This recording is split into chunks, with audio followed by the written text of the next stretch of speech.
Okay, how are you today? I am fine too. Nice to meet you. For today, we go on the English lesson, and then I will give you about the new material about the passive voice. Okay, anak-anak, untuk pembelajaran hari ini, Ibu mempunyai materi yang baru mengenai passive voice. Okay, for passive voice, it is the first for you to the new material because in the last grade you didn't about learned it. Okay, jadi untuk materi ini baru diberikan di kelas 9 ini. Untuk kelas 8 dan kelas 7 di waktu yang lalu kalian belum belajar ini. Oke, kita lihat pembelajaran ini dan kita simak ya. Oke, kita lihat bersama-sama. Kita lihat slide dari PPT yang telah Ibu tampilkan, Ibu tayangkan di sini. Yang pertama kita lihat tentang materi pembelajaran bahasa Inggris passive voice kelas 9 semester genap. Ini judul dari PPT yang Ibu sudah buat ya. Di sini passive voice materinya Ibu ambil dari KD 3.8 dengan tujuan pembelajaran. Setelah mempelajari materi ini, diharapkan siswa bisa mengidentifikasi dari struktur kalimat passive voice. Jadi kalian diharapkan bisa paham dengan apa dan bagaimana penggunaan struktur dari passive voice. Oke, kita lihat berikutnya. Nah, ini adalah definisi dari passive voice. Kalian tahu passive voice itu adalah kalimat pasif di mana perubahan dari kalimat aktif. Makanya di sini disebutkan bahwa active voice adalah bentuk kalimat yang subjeknya bertindak sebagai pelaku suatu aksi atau tindakan. Sedangkan passive voice adalah bentuk kalimat yang subjeknya mendapatkan atau menerima suatu aksi atau tindakan. Lebih jelasnya lagi nanti kita jelaskan di slide berikutnya ya. Dalam bahasa Indonesia, kata kerja active voice berawalan sedangkan passive voice berawalan di. Ibu kasih contoh yang awalan coba membaca. Membaca apa? Buku. Jadi harus ada objeknya. Membaca buku, menulis surat, meminum air. Jadi kata kerja yang digunakan dalam kalimat pasif menggunakan kata kerja transitif berobjek ya. Jadi selain transitif tidak bisa ya. Kalau dirubah menjadi kalimat pasif maka awalannya menjadi di ya, diminum, dibaca, dibuka ya. Itu ciri khususnya nanti di kalimat pasif kalian bisa tahu ya di slide berikutnya. Kita lihat berikutnya. Ini beberapa aturan dalam pembentukan kalimat aktif menjadi kalimat pasif ya. Ada 4 poin yang sudah Ibu simpulkan. Yang pertama dan yang kedua Ibu ambil dari definisi yang tadi ya. Subjek dalam kalimat aktif dijadikan objek dalam kalimat pasif. Coba kalian pahami di sini ya, kata-kata ini. Kalimat ini bisa kalian pahami. Yang kedua, objek dalam kalimat aktif dijadikan subjek dalam kalimat pasif. Kalian tahu, struktur kalimat itu terdiri dari subjek, predikat, objek. Subjek, predikat, objek itu kalimat aktif ya. Kalau dirubah menjadi kalimat pasif, maka si subjek akan pindah posisinya menjadi berubah menjadi posisinya objek. Sedangkan si objek posisinya akan berubah, akan ke depan menjadi subjek. Nah, ini pengertian dari subjek dalam kalimat aktif. Jadi subjek kalimat aktif itu kan di depan akan dijadikan objek di kalimat pasif. Sedangkan objek di kalimat aktif aktif akan dijadikan subjek di kalimat pasif. Bisa dipahami? Insya Allah kalian bisa ya. Kemudian ciri yang selanjutnya menggunakan to be. To be-nya dengan apa? To be yang digunakannya ada are, am, is ini untuk present ya.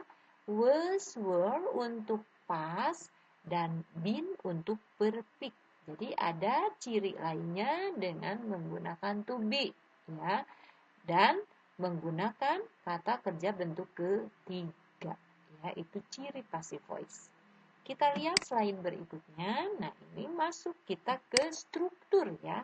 Struktur kalimat untuk kalimat pasif ya. Ibu ambil di sini ada 6 tenses yang sudah Ibu buat ya. Yang pertama ada simple present tense. Struktur kalimatnya atau pola kalimatnya ini dengan subjek di kalimat aktif ada subjek, ada verb 1, ada objek. Sudah jelas kan? Simple present verb-nya verb 1. Nanti di kalimat pasif maka ini akan berubah, ada to be di sini. Ada verb 3, hanya ada by di sini. Hanya yang jadi permasalahan tadi subjek di kalimat aktif akan menjadi objek. Paham? Objek di kalimat aktif akan menjadi subjek. Bisa dipahami? Nah, di sini yang jelas terlihat nanti kalau di sininya kata ganti nanti ya, kata ganti di sini. Kata gantinya misalnya she, maka di sini menjadi her. He menjadi him. They menjadi them dan lain sebagainya. Bisa paham? Oke. Nah, ada to be. To be-nya are, am, is, dan verb 3. Kita lihat contohnya. She makes pempek. She makes pempek. Dia membuat pempek. Pempek yang dibuatnya mungkin satu. Ini ya, satu kesatuan. Kemudian kalimat pasifnya pempek is made by her. Kalau misalnya ibu rubah di sini pempeknya yang dibuatnya 2 misalnya. Ya, dua gitu ya. She makes 2 empek-empek. She makes 2 empek-empek. Maka akan berubah jadi kalimat pasifnya bagaimana?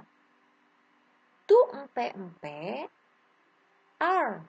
Nah, jadi akan berubah di sini to be-nya jadi are. Kenapa? Karena kan are itu untuk jamak. Are made by her. Paham? Kenapa ini her? Tadi Ibu sudah katakan, kalau di sininya she, maka di sini jadi her. Kalau di sininya he, maka jadi him, gitu kan? Oke, paham? Insya Allah kalian mudah-mudahan paham ya. Kita lihat slide berikutnya. Tenses yang kedua yang Ibu buat ini dengan simple past. Pada dasarnya, coba kalian bandingkan dengan yang tadi. Di mana perbedaannya coba? Nah, di kalimat aktifnya ini, kalau pas berarti kata kerjanya bentuk kedua. Maka di kalimat pasif nanti juga akan beda dengan present. Tadi are, am, is, sekarang was sama were. Itu saja ya yang perbedaannya. Nah, kita lihat kalimatnya. She made empek-empek. Ya, she made empek-empek. Jadi, pempek was made by her. Kalau tadi Ibu katakan 2 empek-empeknya yang dibuat, she made 2 empek-empek. Jadi, 2 empek-empek were made by her. Paham ya? Oke, kita lihat slide yang ketiga. Simple future tense ya, future. Future artinya sesuatu yang belum dilakukan atau masih rencana ya. Ini dengan will yang maknanya akan ya. Maknanya akan. Kita lihat di kalimat pasifnya ada perubahan dengan will be. Bukan perubahan, ada penambahan dengan be di sini ya. Jadi she will make pempek menjadi pempek will be made by her. Nah, untuk will tidak ada pengaruh. Kalau objeknya jamak, ini tidak pengaruh. Ada perubahan tetap saja will. Ya, kalaupun 2 pempek, maka tetap tuh empe-empe. Dia akan membuat empe-empe atau dia akan membuat dua empe-empe. Dua empe-empe akan dibuat oleh dia. Jadi tetap saja ya, tidak ada perbedaan. Paham? Harus kalian pahami coba dengan betul-betul ya, supaya kalian bisa nanti membuat dalam kalimat ya. Kita lihat di slide berikutnya, ini nomor 4, tensisnya present progressive. Apa sih simple present progressive? Progressive itu yang keseharian kalian tahu itu dengan continuous ya. Present progressive itu simple present continuous. Hanya beda saja ini penyebutannya ya. Present progressive atau continuous ini ada to be-nya. Ini to be-nya sudah ada di sini ya. Hanya mungkin nanti di pasifnya yang berubahnya itu di kata kerjanya. Kata kerja sudah jelas verb 3, hanya ada penambahan being. Dari mana being? Mencirikan bahwa ini adalah progressive atau continuous. Bisa dipahami? Jadi, kalau kita lihat di sini kalimatnya she is making empe-empe. Dia sedang membuat empe-empe, maka akan berubah kalimat pasifnya menjadi empe-empe is being made by her. Dia sedang membuat empe-empe, empe-empe sedang dibuat olehnya. Kalau yang dibuat empe-empenya 2, berarti bagaimana coba? Two empe-empe are being made by her. Jadi menggunakan apa? Menggunakan are. Oke, paham ya? Nomor 5, slide 5 itu dengan tensisnya past progressive tense. Nah, pada dasarnya sama dengan yang sebelumnya ya, yang tadi dengan past progressive, present progressive, sedangkan ini menggunakan past progressive tense ya. Dengan struktur kalimatnya, dengan pola kalimatnya, kita lihat ada subjek, ada was, were. Tadi mah dengan are, am, is. Nah, sekarang dengan was, were. Ininya sama saja dengan yang tadi, dengan being. She was making empe-empe. Dia sedang membuat empe-empe. Tapi sedangnya itu sudah berlalu ya. Sudah dilakukan gitu ya. Karena ada was cirinya. Di kalimat pasif maka akan berubah menjadi empe-empe was being made by her. Empe-empe sedang dibuat olehnya. Kalau yang dibuat empe-empenya 2, maka di sini akan berubahnya apanya coba? Kalau do empe-empe berarti 100 buat kalian. Jadi di sininya akan menjadi bagaimana? Do empe-empe were being made by her. Ya, mengerti ya? Oke, kita lihat selanjutnya. Ini yang terakhir Ibu buat ya. Dengan tensisnya simple present perfect. Present perfect. Kalian tahu present perfect selalu di kalimat aktif itu menggunakan kata kerja bentuk ketiga. Hanya ini ada kata bantunya have dan has ya. Nah, otomatis nanti di kalimat pasif si kata kerjanya nggak usah dirubah karena sudah menjadi kata kerja bentuk ketiga, sudah di awalnya kata kerja bentuk ketiga. Hanya ada penambahannya apa di sini? Dengan been, ya. Ini ada 2 pilihan, ada has, ada have, ada have, ada has, sama saja ya. Have itu untuk jamak si objeknya ya, di aktif objeknya jamak. Maka gunakan nanti have ya, has untuk tunggal. Maka di sini di contoh kita lihat kalimatnya she has made empe-empe. Dia telah membuat empe-empe. Maka kalimat pasifnya menjadi empe-empe telah dibuat, has been made by her. Berapa sih empe-empe yang dibuatnya? Berapa coba? 1. Maka kata bantu yang digunakannya dengan has, bukan dengan have. Tapi kalau to empe-empe berarti otomatis dengan have. 100 buat kalian. Jadi kalau to empe-empe have been made by her. Okay, do you understand? Yes, of course. Yeah, you must understand. I said what I explained about you. Ya, oke. Jadi Dari 6 tenses Ibu sudah tampilkan. Mudah-mudahan kalian bisa memahami apa yang sudah Ibu tadi jelaskan ya. Sekarang selanjutnya di slide selanjutnya ini contoh-contoh lain ya. Contoh lain dari kalimat pasif. Ini yang Ibu ambil tensesnya ada berapa coba? Ada present progressive, ada past progressive, past perfect sama future ya. Yang tidak ada dijelaskan oleh Ibu tadi ada dua, ada past perfect sama future perfect ya. Ini tadi sudah ada, hanya beda kalimat saja. Rita is writing a letter. A letter is being written by Rita. Coba kalau letternya nulis suratnya itu dua, misalnya letters. Jadi bagaimana di sininya? Letters are being written by Rita. Paham? Ya. Jadi bentuknya are karena si objek di kalimat aktif jamak. Ya. Oke, kalau yang kedua, past progressive. Ibu tadi katakan sudah tadi di slide sebelumnya dengan was. Ya, Rita was writing a letter. Karena letternya ada dua sekarang si surat yang ditulisnya. Jadi, two letters were being written by Rita. 100 buat kalian. Paham ya? Oke, nah ini past perfect. Ibu tadi tidak menjelaskan ya.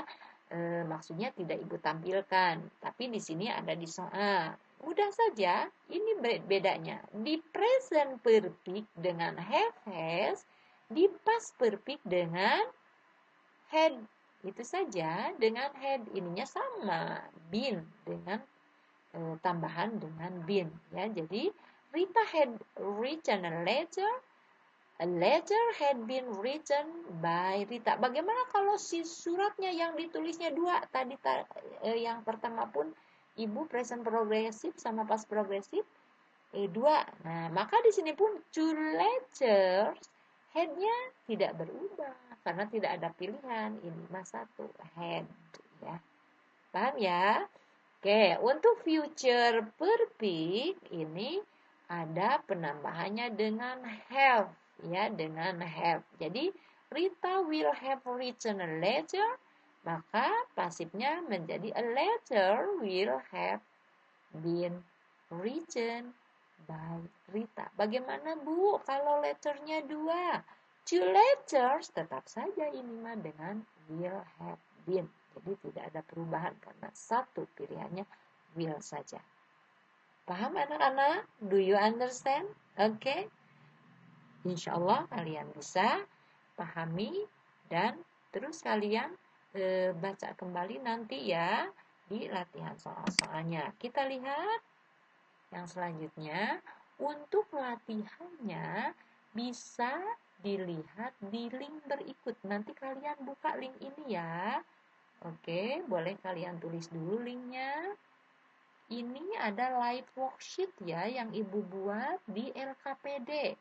On internet ini juga ya. Kalian tinggal klik ini atau kalian tulis dulu. Karena mungkin susah. Nanti bisa kalian buka ininya. Latihannya juga ada materinya di sana ya. Ada link YouTube dan link materinya juga di sana ada. Oke, itu mungkin ya yang bisa Ibu sampaikan. Mudah-mudahan kalian bisa paham ya dengan apa yang sudah Ibu jelaskan. Oke. Thanks for your watching. Bye. See you next. Assalamualaikum warahmatullahi wabarakatuh. Demikian anak-anak materi yang telah Ibu sampaikan pada kesempatan ini mengenai materi passive voice. Dan untuk latihannya kalian boleh lihat nanti di link berikut ini yang telah Ibu sediakan. Dan untuk pembelajaran hari ini Ibu cukupkan sampai sekian. Dan I always remember for you, okay, you stay at home, always wash your hand, and you stay healthy. Oke, terima kasih. Wassalamualaikum. Goodbye. See you.